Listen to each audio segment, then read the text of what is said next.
Good morning. Good morning. It's a really beautiful golden morning. I'm absolutely loving the light. Makes my heart so happy. How about that moonlight, though? Yeah, full moon at 2 a.m. And right before I started the recording, we were talking actually about trauma and stress and so on. And I want to note that the full moon is rumored by people who know to be a valuable time to help release anything that you want to let go of. So it's a great time to just be intentional. The time of the full moon is kind of a release time. New moon is a great time to set intentions and put patterns in motion. So just throwing that out there in case you're like, oh, hell yes. I'm also thinking a lot about decluttering. I'm actually doing some around the edges when I can. I'm too busy right now. Life is too full. I need to declutter my calendar, is what everyone says. I'm like, you're right, I do, but I don't know how to do that because I have all these commitments that I want to say yes to and I've chosen. But my greatest hope, if anyone, you were asking about my birthday later in November, right? What everyone could give me somehow magically, if you could, would be like, Andrea, I give you a full day to just take on your stuff. Nothing else that needs to happen. And I'd be like, oh my God, that sounds amazing. So yeah, exactly. If you each did that, I'd have like 2 weeks. Yeah, it would be amazing. But having said this, I think that's what I should do is block off, like the day before my birthday, perhaps. Anyway, give myself the best birthday present. But decluttering, as we know, comes in many forms. It's physical in our body, mental, emotional, spiritual, our thought forms. Again, our traumas are held, scar tissue. It's, of course, in our house and our space.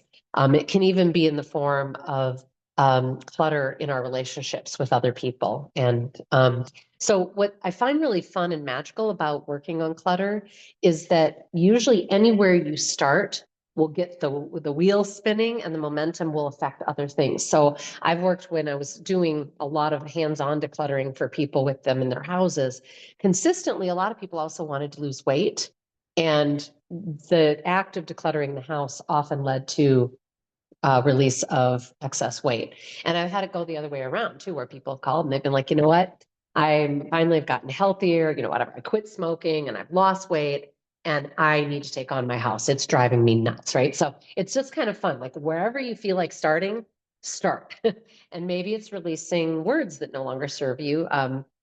You heard me try and move beyond the word busy to saying life has just been really full. I've been working on that for a long time and I've gotten better. Um, and it does change the way I feel about it, that life is more full right now than I would like. I don't have the margins. That's another word that I think I got from my sister that I loved. Like I want more margins. So I'm really glad for everything I'm giving myself to. It's not like I want to get rid of it, but I really desire. That's another thing, the difference between the word want and desire. Want is kind of a hungry, left wanting. Desire can be very magnetizing and even in itself sort of exciting or fulfilling. So just word choice can be a very interesting way to kind of clarify and refine who we are, how we're showing up in the world, how we think, how we affect other people. So it's kind of fun to play with, I think.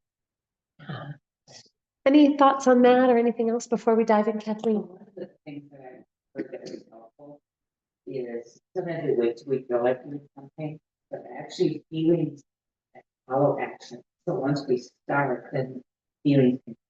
Ah, so sometimes instead of waiting to feel like doing a thing, do the thing, just decide, and then the feelings will come. You feel excited, Yeah, that's a really, really interesting point. I think that's true. I actually get that all the time with house cleaning, because I'll be kind of like, oh, and then as soon as I start, yeah, especially if you put on the right tunes. I think introverts have to, yeah, go, and then you'll have. Yeah. So the introverts have to kind of make themselves go to do a thing and then find out that and once you have enough experience with yourself, this is the benefit of age. Am I right? Yeah. Don't worry, Danny, you'll get older and you'll get to say this too. You'll be like, now I'm 50. That we finally we get to know better what are our shortcomings or the things that hold us back, the way we undo ourselves, right? And we get better at having a little talk with self, a little coaching chat, right? And be like, come on. Yeah. Yeah, I think that's right. Yeah, thank you. Well, and I often say about decluttering, so one last thought on that, and then we'll get into getting stagnation moving out of our body, but that often it does feel very, very heavy and huge. And I've seen this with people over and over again, that they'll be, will work on a part of their house, and they'll just be like, but oh my God, that took, 8 hours. They're like, if I multiply that by the whole house, I mean, this will take me a year, kind of thing. And I'm like, interestingly, it doesn't work that way. And that I always say it's like a droplet falling on the ground, and it starts to create a little pathway for the water to collect and flow. And then that flow starts carving out more of its own like creek bed. And now the water's getting faster and faster, and it's collecting, and you've got momentum. So the act of decluttering creates actually more energy and support and speed of decluttering and more clarity. People all of a sudden are like, oh, hell no, that's out. Versus like, well, my grandma gave it to me, I mean, the whole thing changes. It's kind of fascinating. So, yeah, have fun with that if you're inspired. And I do have a video on my YouTube channel about decluttering that Pilar had me on her Healthy Deviant You group to do a live session, and she interviewed me about decluttering, and I actually talked through the process in there and so on. And then I did another video on my own. So anyway, go ahead and look for that, or if you can't find info or you want info, let me know. All right, we are going to start off on our back body. We're going to take a few moments to come into breathing, and then we're going to turn that into rock pose. Contracting and releasing is a wonderful way to move stagnation. I know that talking about body function is not always popular, but I'm a yoga teacher and it's my job. So I'm going to mention, when we talk about contracting and releasing, that is how your bowel actually moves things through your system and out, right? So it's a very natural part of the nature's process. Our lymph gets pumped because we, walk and we squeeze our muscles, and then they get released, or we jump and we have vibration. So these are all the things that help move stagnation. And we'll start with just getting into our breath. Please gather a long inhale, slow, deep, and wide. And you might even just notice, what is the texture of your exhale? How laden, how heavy is it? And I remind you that sighing breath is just a beautiful tool that you have with you, available all the time. If you notice yourself getting kind of bound up, heavy, pressurized, use that to just move stuff on anytime. When you are complete, please lightly connect the tip of the tongue at the roof of the mouth, the rest of the tongue and jaw soft. Turn the gaze up and in towards your third eye.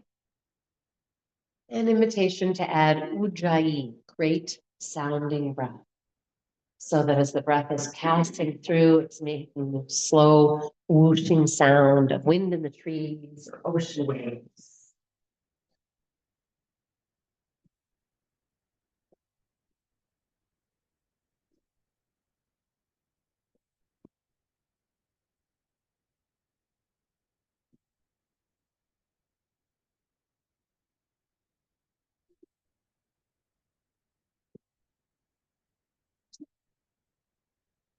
So begin to turn your attention in towards that beautiful breath flow.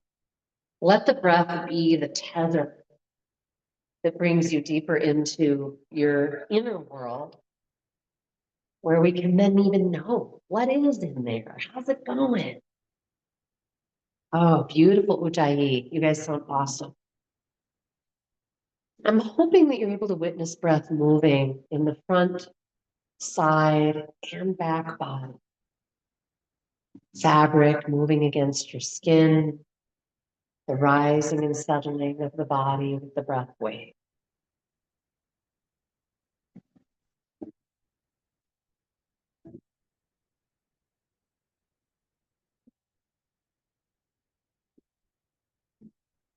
As we take just one more breath in this stillness, just see if there's any part of you that's holding on, preparing And see if you can just invite it to soften, sink, melt, be here now.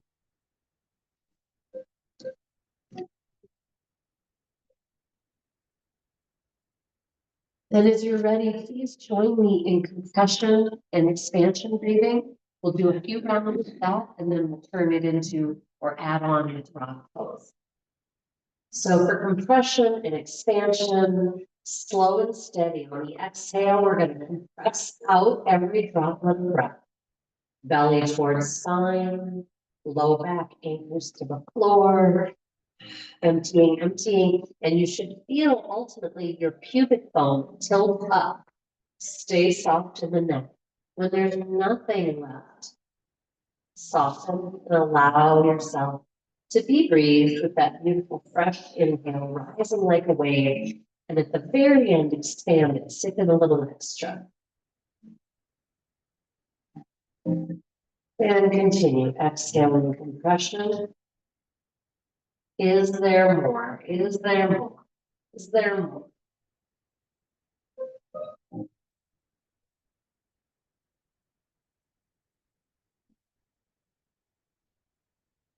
Do one more round, just like that. Remember, this isn't too low back to be laying in corpse pose. You can bend the knees. You just want to make sure you're still really thinking about that anchoring of the low back. Soft tongue, soft neck, no striving. The next time you're exhaling, compression plus rock pose. So rock pose, I'm flexing the feet, I'm squeezing the thighs, the glutes, fists in towards the side body, and I'm going to intentionally rotate my shoulder heads down the back. On the inhale, you can simply soften and melt, or if you'd like, reach arms overhead. If you want to flex through the heels, you can get a nice bit of stretch along the back body and the spine, a little fascia stretch. Okay, we're going to continue this for about a half dozen. So exhaling compression, rock pose, inhaling expansion, releasing. And if you want to add lion stretch and open the jaw, man, that is a great way to release stagnation. Not only literally through the jaw and base of the skull, but also energetically. I mean, if you've been irritated, hurried, worried, not saying things you want to say, like, oh, we often hold that in our jaw. Looking good, everybody. Okay. Option on your next exhale compression to turn it into release wind pose. So I'm going to bring the right knee into the belly, flex both feet firmly, and still igniting that left thigh. And if you like, you can bring it into a little sit-up motion, like I'm trying to bring my knee towards my chest and my chest towards my knee. Inhaling, release, and I'm going to again reach all four limbs. I'm going to roll through wrists and ankles. Exhale, belly to spine, spine to floor, left knee in, release wind pose, heel flex, shoulders down, neck and knees. And you can add the sit up, or if that bothers your neck, leave it at.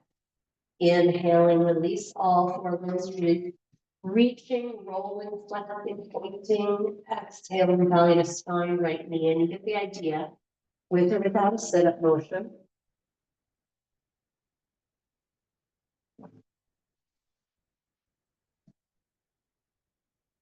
Last side, left knee in.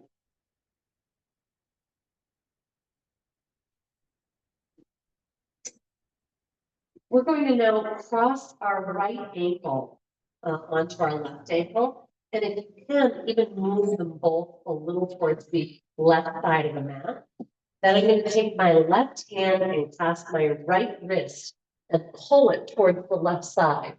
And if you can flex through your heels, especially the right one, but both is good, that will emphasize that long stretch all through the fascia and so on. And what I'd really love to do is get the draw on that right arm so full that I feel a stretch kind of into where the tricep connects with the armpit shoulder kind of lat area right in there. Yeah, and release. Move those legs to the other side. Crossing left ankle over right, using the right hand to draw on the left ankle. And what I've found is if I can keep, in this case, the left shoulder more towards the floor, and if I can flex the feet, especially that upper foot, those are all things that will just add up a nuance. Do you guys feel how that changes things a little? Yeah. Ah. All right, we're going to release the arms and come into our happy baby. So holding the big toe, perhaps, maybe the ankle, because it's both feet. I'm standing on one, but yeah. And letting those feet go wide, soles of the feet facing the ceiling. And very important, see if you can tilt your tailbone down towards the floor a little bit. Shoulder heads down the back, neck liberated. Take 1, 2, or 3 more really deep breaths into the hips, the low back. Yeah, this is important. If we want good, circulation through our organs, down into our extremities and so on, we want to make sure that there's a beautiful, strong spaciousness through our low spine and hips, and really all through the whole spine area. Yeah. All right, let's bring those heels together in butterfly, pressing the knees away initially. And then if you like, you can bring one foot at a time towards you, and I'm letting it roll me. So if I bring my right foot kind of higher up towards my belly button, it rolls me out to the left. And I like just letting my head roll along, or sometimes I'm doing a little sit-up, but I also like relaxing it on the floor. Oh, feels so good. All right, then we're going to plant the feet wide, and we're just going to give ourselves a brief horse riding stance. Just squeeze those hips up a little bit, and then back down. So then gently, slowly lower the right knee towards the center line of the mat. So it's an internal rotation, keeping the left foot flat and left knee up. And now I'm going to play with pulsing and pumping. So I might release the knee slightly, and then intend to anchor it towards the floor more deeply.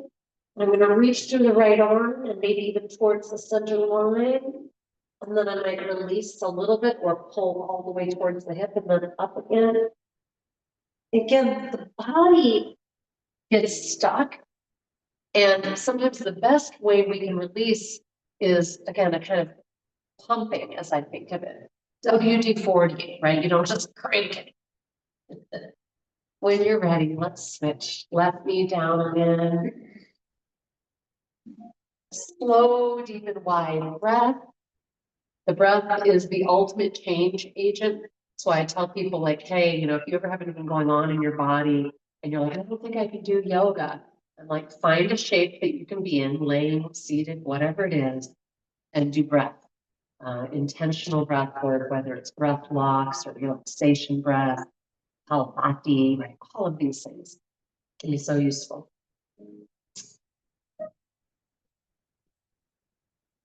I like to think actually in the fall and notice how the leaves will all be on the tree and then a breeze comes through, right? And they go, and that's the breath, changing things, changing the material. All right, coming back to center, we're going to bring the soles of the feet together in butterfly, let the knees settle.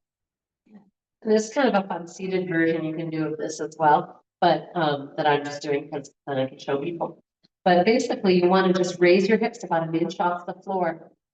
Yeah, we're going to hang out there for about a minute. And ideally you're working that deep, low glute in the thigh area. If you're the seated version, you can kind of swing your hips forward and back a little bit. Just make sure you're not putting undue pressure on the shoulders. We don't want them shrugging. When you do release it and you straighten your legs, I'm going to invite you to take them wide on the mat. And what I'm asking us to do is to flex the feet firmly and then rotate your toes as far in as they'll go as you continue to then flex through the heels. So see if you're able to then do that so firmly that it brings your heels up off the floor. Right, so you've got, and don't worry if you can't, but it's a great indication if you can of both strength and fluidity in that back leg. So feet are flexed wide and then rotated toes towards each other. You guys feel that? Yeah, and keep pushing out through your heel. So if you would come in and out of that, rotate out and in, out and in. Ideally, our legs should be able to internally rotate and externally rotate quite thoroughly. Any lack of that is an indication of being too tight and maybe also weak, but specifically too tight through that back, butt, and all the way around the outer leg. So, yeah, when you feel like you've had enough of that, just relax it. Notice how you feel. Sometimes I'll feel a little tingle. If I've really been working thigh muscles, I'm like, oh yeah, they're alive. Abdominal pumping, inhaling slow, deep, and wide. Exhale, empty the breath. Hold out and pump. Until you need to breathe, right? So you're vigorously drawing the belly in, pressing it out, in, pressing it out. And it's a lot of work. So yeah, feel free to take a sigh when you're done. We'll do another round, and I invite you to notice, where do you feel stagnation, clutter, heaviness, right? It might be food that didn't digest very well. It might be, again, emotional stress that landed in your gut. I mean, isn't it interesting if we're upset, like how we can feel so sick to our stomach, or like we don't want to eat, our appetite goes away, right? So how stress can just compress and contract us to our very center, our very depth. When that is complete, I'm going to invite you to come into your bridge pose, with or without a block between the thighs. Having the block can be a great kind of tool to help us squeeze that inner line of the thighs. I've gotten to the point now where I can just simply imagine a block is there, and I can, boom, I can feel those muscles fire. Once you are up, and try to make sure your feet are right below your knees versus wider or thinner or narrower, is what I meant. Once you are up, invitation to arrange your shoulder blades so that they are tucked underneath you, palms open to the sky, or upper arm anchored, fingers towards the sky, or yoga mudra, fingers interlaced behind you.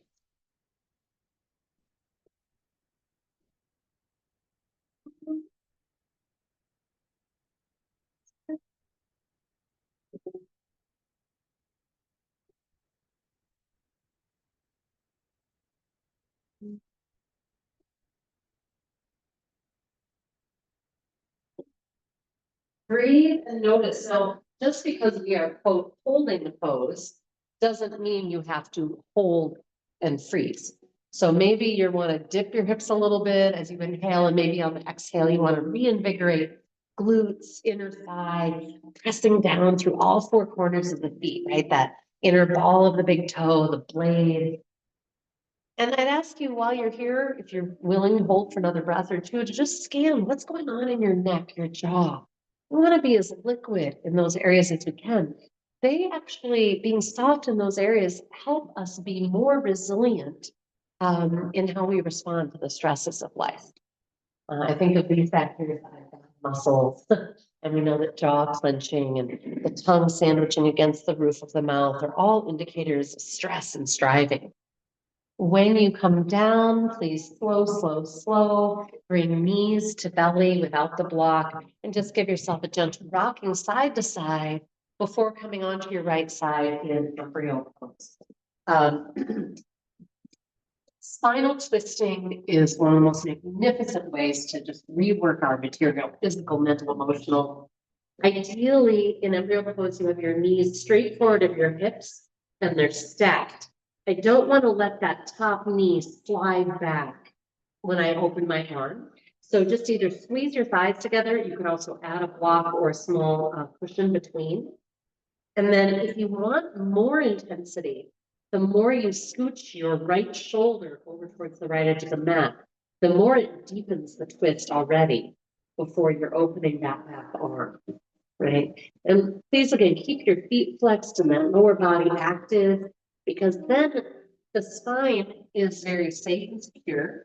And so you're much more likely as you start playing, whether you're coming in and out of the twist, whether you're sweeping the arm up, circling it, the spine is safe and secure, and you're more likely to be able to release tension through all of these other soft tissues. I mean, you're talking to so many parts of your body right now with breath and movement. At some point, I'm going to ask you to come into a position that you feel like is kind of just your best stretch and take at least 2 to 3 very deep breaths. And what I would like, and what I hope you experience, is that you're taking the inhale so deeply that it's demanding that your back arm and shoulder come a little more away from the floor. Is there more? And then on the exhale, there's all of a sudden more freedom to just open up into your twist.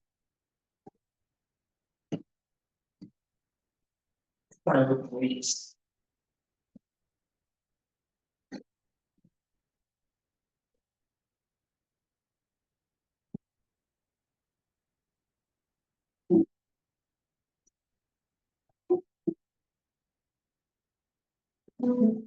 Whenever you feel ready, we'll move to the other side. I think the nicest, gentlest way is just what I call open book, closed book. You let your top knee lead, and then your other knee comes over and the book closes as we say on the other side. Again, knees straight forward up the hip joints, feet flexed, scooching that left shoulder a little left if you want to, so you're more on the blade and less on the deltoid, or tucking something under your head so it's not collapsing.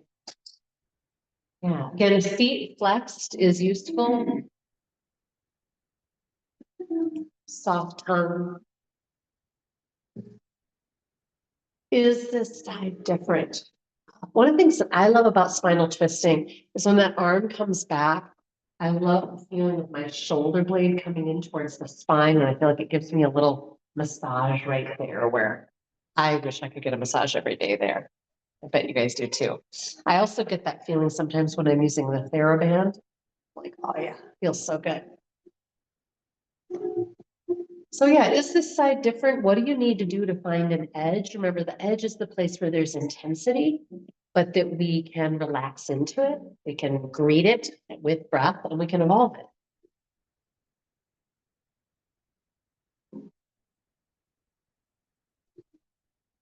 Hold in your place of best stretch for another breath or 2. See if you can get that deep inhale to journey somewhere new. Maybe it's in the low back, maybe it's in the ribs, the chest. And then we're going to actually be going to the other side again. So when you're ready, open book, closed book, if you like that way of doing it, or just scoochy scooch.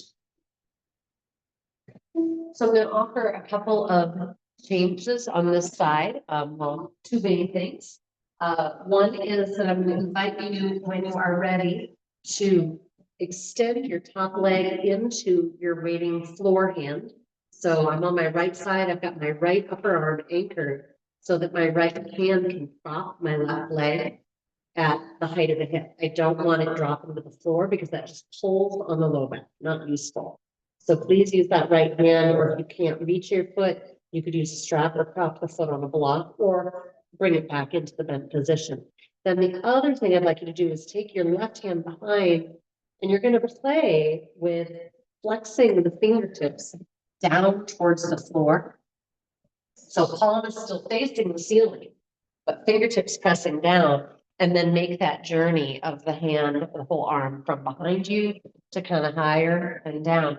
And as you do that, like, just notice the relationship of sensation, I guess, to the position that you're in.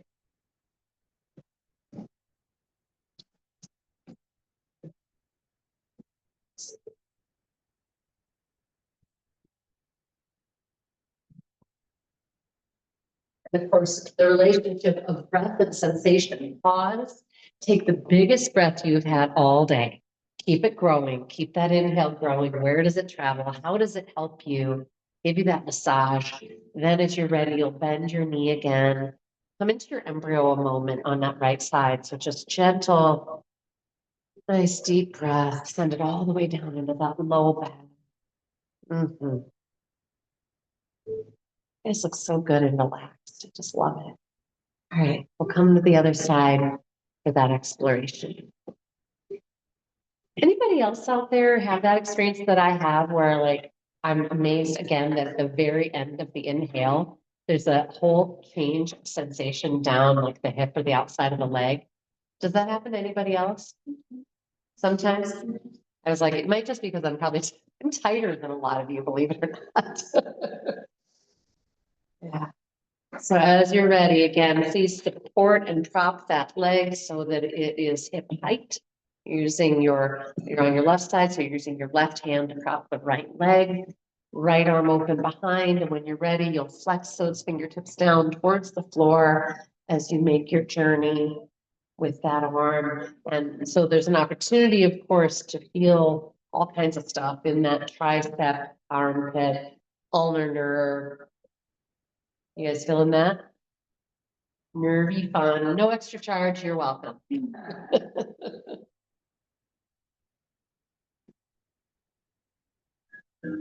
Is this side different? What's knowable here?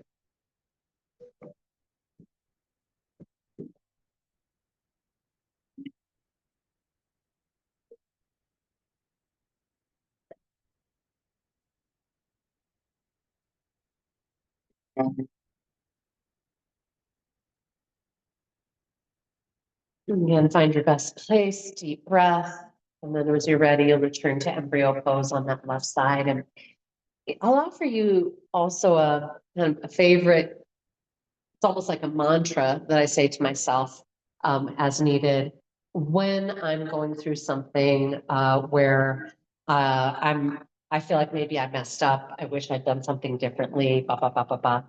Here's the formula, and I pass this on to a lot of people because I believe that it works. The formula is take yourself to task, be brutally honest, uncover with yourself every misthinking, misdeed, like, oh my God, why didn't I think of that? Or why did I do that? What was I, where was I coming from? What was my motivation? Blah, blah, blah, right? Brutally take yourself to task and then completely and thoroughly forgive yourself. Deep compassion. And a lot of people miss that second step. And the problem with that is that then, number one, we're just still traumatized now by our own judgment and flaying, right? That's really it. Then number one, that's it. And that we then continue to sort of be traumatized and reactive. I really feel healing and wholeness will only come if we do both of those things. We also don't want to just do denial, like, oh, no, not my fault, not my fault. What was your fault? Where do you wish you would have acted or thought differently, said differently? And what would you like to do next time if that situation rises again? And then complete and thorough compassion for self and forgiveness. And if this is a new concept to you, I encourage you to think about it more today. Ask yourself, how do you respond in the face of, again, something happening? Whether it was, a car accident you got in, whether it was a fight. I don't mean a duke it out fight, although those happen, but where you either said something you wish you wouldn't have, or you didn't speak up for yourself or someone else, right? We've all had those situations where someone said something really offensive in front of us and we didn't speak up, and we wish we would have. Whatever it might be, I invite you to take on a scenario that's happened in your life and ask yourself, did you use this formula? And if not, like, how would it have felt different to do it? So that's my little fun for the day. All right, friends, we are coming onto our front body to work our back body and jet air.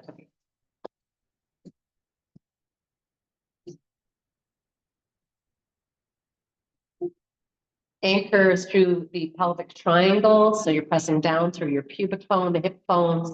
Palms are facing the floor. We're going to circle the shoulder head so they're as far off the floor as possible and down the back as possible. Palms facing the floor. You got it. And don't make an effort to have your arms right in by your side. We want our upper arm connecting in and igniting, but then most of us, the arms will be out at that sort of, 5 and 7, I guess that would be. As you're ready, inhale, extend, enjoying flight. Keep drawing the flesh of the upper shoulders and back down the back. See if you can evolve it even a little. As you continue, I again like coming in and out. As you continue, think about rotating your thigh bones straight towards the floor. If your toes are going out as you flex, you are externally rotating the thigh bones. I want to rotate them so they are neutral facing the floor. And it can be very awkward and difficult to do. So just do your best. You're looking good. If you feel like it, maybe you completely rest before you come back in. When you come back in, maybe you hold and maybe you sweep one arm forward, one arm back, and then the other. Noticing what's there. Try not to overuse or strain the neck. And when you're ready, release, melt. Turn your head to the side. Yeah, now bring the breath to that back body that was working so deeply just now. Would it feel good to bend the knees, windshield wiper the legs side to side? Just notice what's needed.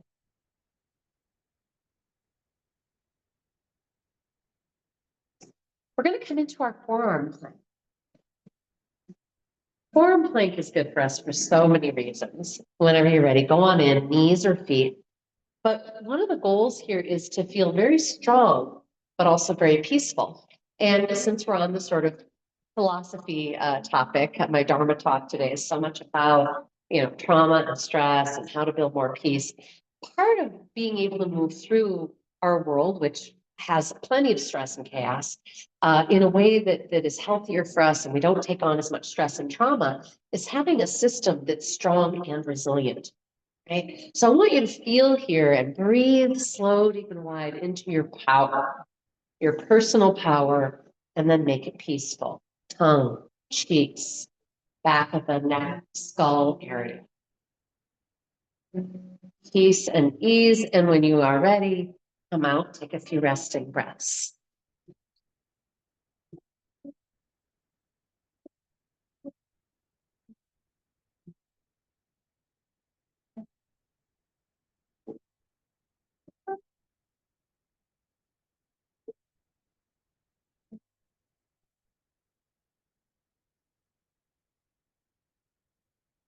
All right, we're going to come into forearm plank again, and we're going to test our capacity to stay peaceful, even when things get a little unstable.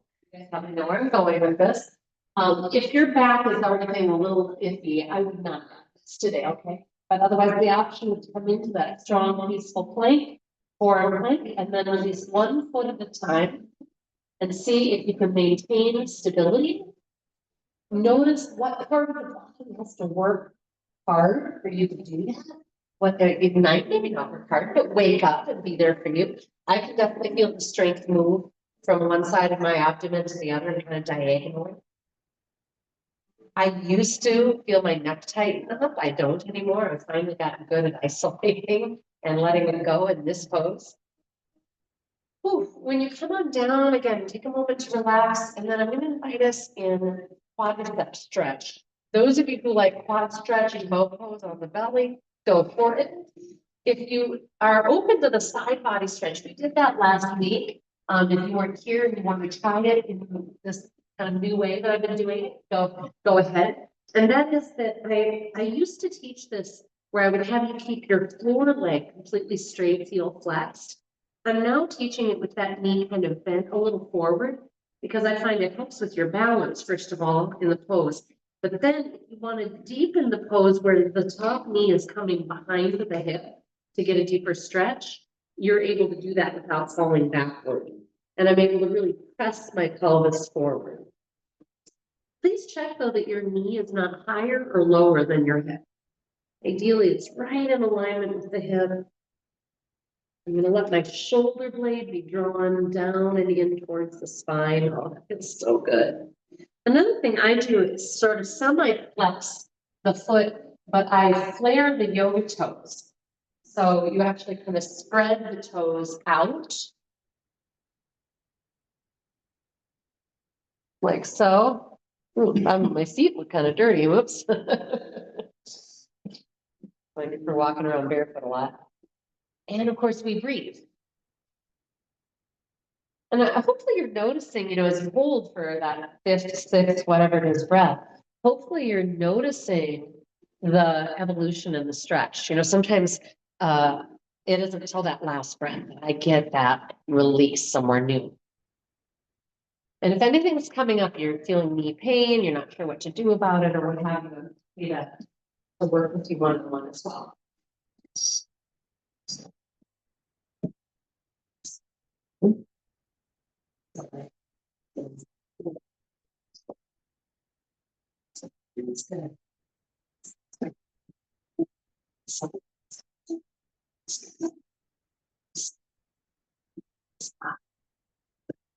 Right. But it's such a pleasure when we find a really good stretch, isn't it? Oh, so yummy. All right, go ahead and find your other side. And again, I'm here if you're like, I'm not quite finding it. I'm not sure what to do. I definitely want to hear from you.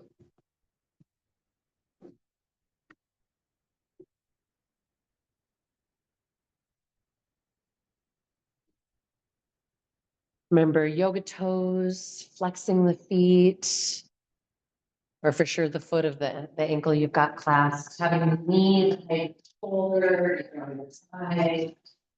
Good. Remember to keep anchoring the pelvis down if you're on your belly, forward if you're on your side. Just keep squeezing those glutes.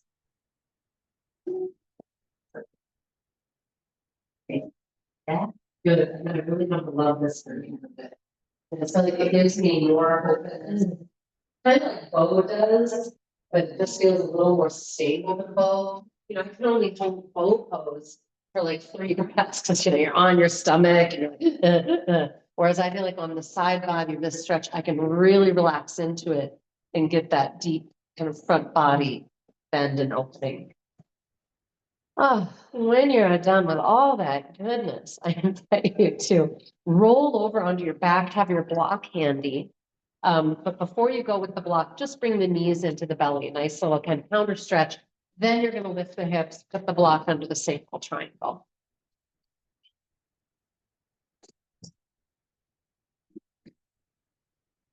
Hope it's okay with you guys that we're doing kind of a physical therapeutic practice rather than very vigorous. Anybody sad we're not doing 5 sets of warriors or dog series? No, you're okay with that? Okay, good. It just, I feel like everyone I'm talking to, it seems so overdone. Like just too much going on. So I feel like if anything, we need these places that soften our system, strengthen, but in a relaxed way. And then, by all means, go for that run on the Red Cedar Trail or go out and mulch all your garden beds and do what you're gonna do for exercise. I love the way yoga raises our intelligence of how we use our body so that we're much more likely to use it correctly than for everything else in life off the mat. Right? So whether we're, again, mulching our garden beds or going for a hike, decluttering our basement or garage, to do it in a really different way. So there we are with the block under that sacral triangle. And remember, you can have the knees bent with the block right there. You can also straighten your leg and drape the body over the block. If you're doing that and you feel your pelvis kind of jump forward, that means the block needs to come a little further down. You do not want it in the low back at all.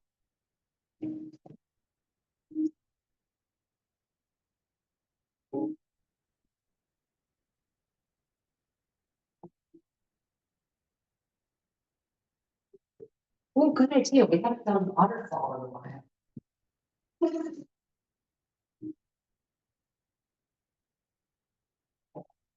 I personally enjoy waterfall for a whole variety of reasons, but one is that I'm very tight in my hamstrings and my inner thigh.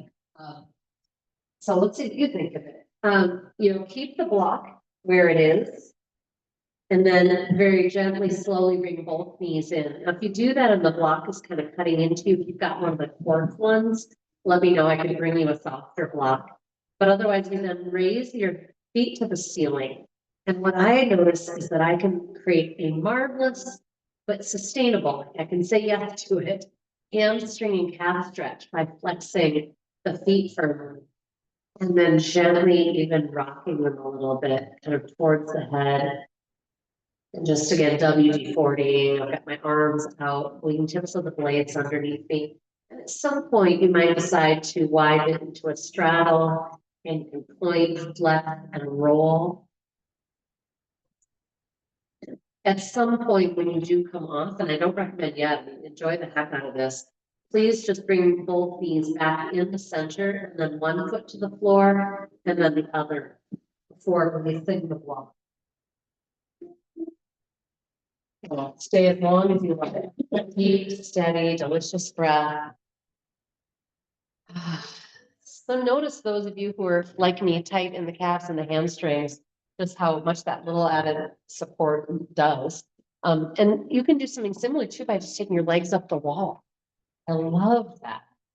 And in fact, I think probably next week I'll share Ming Chu's wall stretch for the hamstrings and the back body. That'd be fun. We'll do that. All right. When you come out, and do not rush to meet my words, take the block out, give yourself knees to belly again, notice what's needed. We're going to come into two more, one's a stretch, one's a strengthening exercise. And I think you'll enjoy them both. The first is that we're going to do our robot. We have not done robot in a really long time. And I love it because it strengthens this low belly, which is very important for supporting the low back. And this also is a key part for our sense of personal power and centeredness and literal core power and the pelvic floor and all that. So it's really important. So here's how I like to enter the pose to make sure that I'm in the right alignment and therefore using the right muscles and not overdoing. I start with my knees into my belly, holding with my hands. They're parallel, but not touching. Feet are flexed firmly. Then I'm going to anchor my low back, boom, super firmly. In fact, it popped my tailbone or my hips up a little bit. Okay. Then with that in place, I'm going to breathe. And I'm going to ever so slowly start to take the knees away from me until they've arrived above the hip joints or until I can no longer maintain the low belly and back connection. So if your knees have to be further back towards you, fine, okay? Hold a moment. I'd like you to just hold and breathe and notice that it's actually a fair bit of work just holding here in our neutral starting position. Am I right? Yay, that means you're doing it right. If you're not feeling any work here, then something's wrong, and I'm happy to come check in with you. And so for now, don't do the arm position, or if you want to, you can have your hands on your thighs, but no hands up to the sky initially. I want you to just take one knee away from you, maybe a few inches, and hold and breathe. It's what I call breathing in flight. Noticing all the muscles it takes to keep the back anchored. Bring it back to that starting position. Enjoy a luscious inhale before going to the next side. If you want to add arms, fine. Again, make sure you're not getting any tilt in the rib cage though. A lot of times people add the arm and then let the chest come up in order for the arm to go to the floor. And that is not the goal. We're not trying to touch the floor. I want to reach my arm long for the wall behind and stay anchored through every rib down that back body. Okay? So if you're not feeling this, if this is not hard, if you can stay here, if you're like, I could do this all day, you're not doing it right. You guys are looking good. I'm seeing really nice small movements. And over time, I've had lots of people be like, oh, this is actually way harder and more effective. They can feel that deep work. Sweet. And then, of course, one of our greatest challenges is breathing inside of this kind of intensity. But I'm hearing it. I'm hearing the ujjayi, the ocean that we're making together, the wind in the trees that lets the leaves fall. Yeah, good job. That means you were working it. Take a little break. And in fact, let's come into a brief bridge with foot hover. Let's give ourselves a little opposite. I promised you two more things, but I lied. This is the third. And then we're going to do our pigeon, reclined pigeon or classic. All right, so raise those hips and then just hover one foot at a time, just off the neck is soft, tongue is soft. You're squeezing an imaginary block between the thighs. Looking good.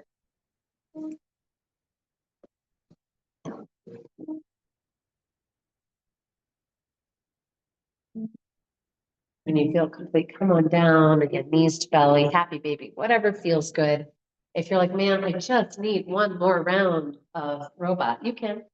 That's allowed. Otherwise, we're going to come into reclined pigeon. So you'll cross that right ankle onto the left thigh.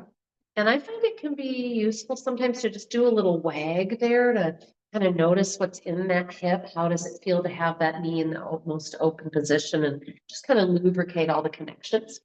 And then as you're ready, you bring the whole deal towards you until you can hug the right knee tightly towards the chest. No wings, no shrugs.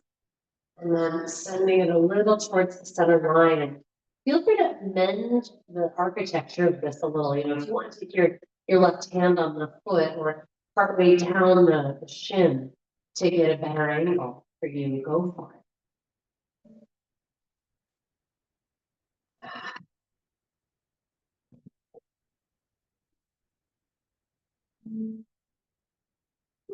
Please allow and encourage deep, deep inhale. So the inhale, they may demand you come a little out of your pose, fine. On the exhale, you'll be able to deepen it past where you were. And that's maybe such a great like metaphor and lesson for us in life, right? Our attachment to always improving and having everything get better and moving forward might be the actual thing that keeps us from going forward and getting deeper in life. Yeah, I do think about this stuff all the time. And you're like, is this really how she lives? Yes, this is how I. When you are ready, please switch.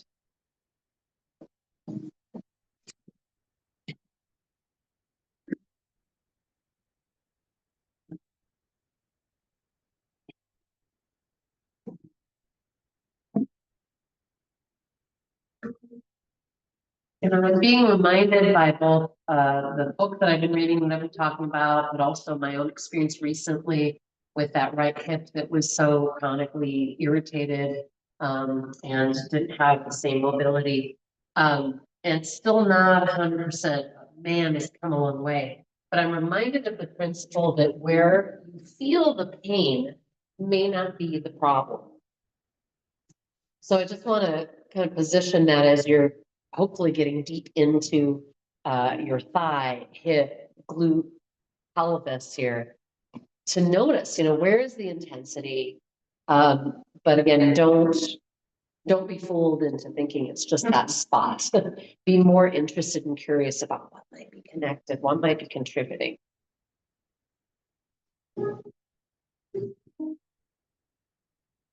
One of the things that I discovered was contributing to my issue. It wasn't what probably caused it to amp up in the first place, because that was that walking on concrete in DC. But what then was contributing was standing with my feet wide at my standing desk. You know, not like super wide, but like shoulder width. And I had to bring them into mountain stance, which is the only way then you can use that inner line of pelvic floor.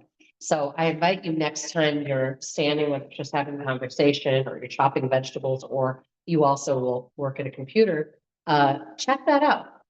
If you take those legs wide, you feel a lot of work up the outside, which, you know, we want to work the outside too, but not in that kind of just held stagnant way. Bring your feet in and see if you can feel that inner line work.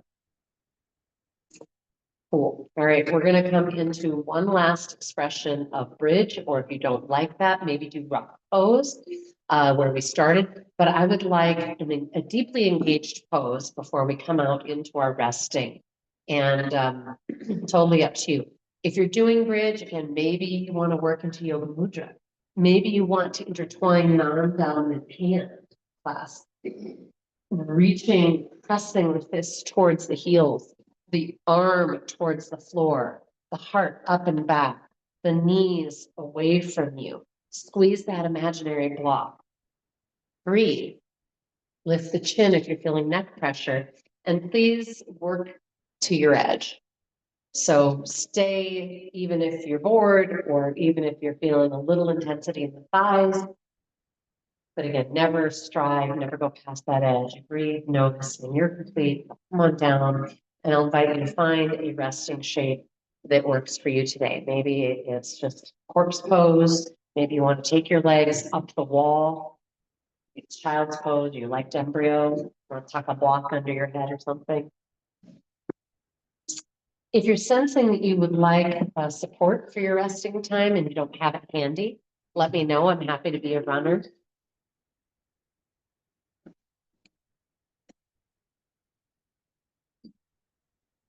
You have one more bolster that's not being used if anybody wants it to find one.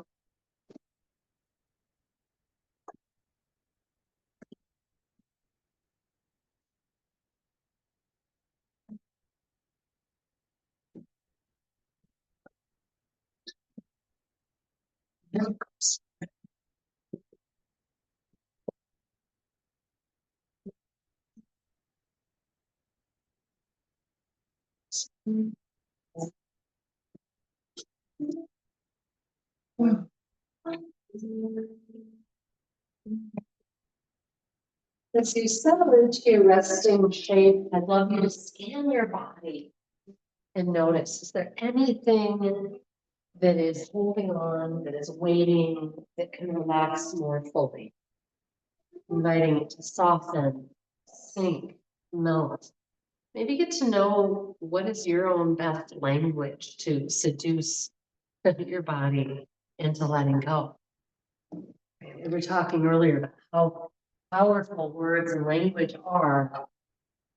What words are poignant and effective for you? Inviting you to sink and soften as if you planned to be here all day. A deep, long nap.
Please begin to slowly expand your breath. Take a few breaths to intentionally take the breath deeper, farther, all the way down to your fingertips, toes, your hair follicles.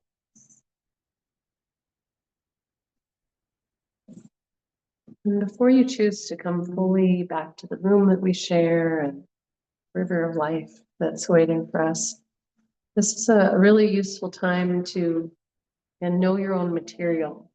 What are your stuck spots? What are your thicker, stagnant areas? What are the places that cause pain? What might be contributing to that? What might help? And I'm always here to help and brainstorm with you, so please don't hesitate to take advantage of that. I don't know everything, but often we can figure some stuff out together. Appreciating you all so much, beautiful humans. Om Shanti Shanti. Om peace, peace, peace. Namaste.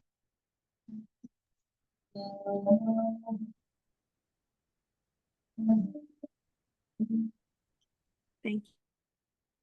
Mm-hmm.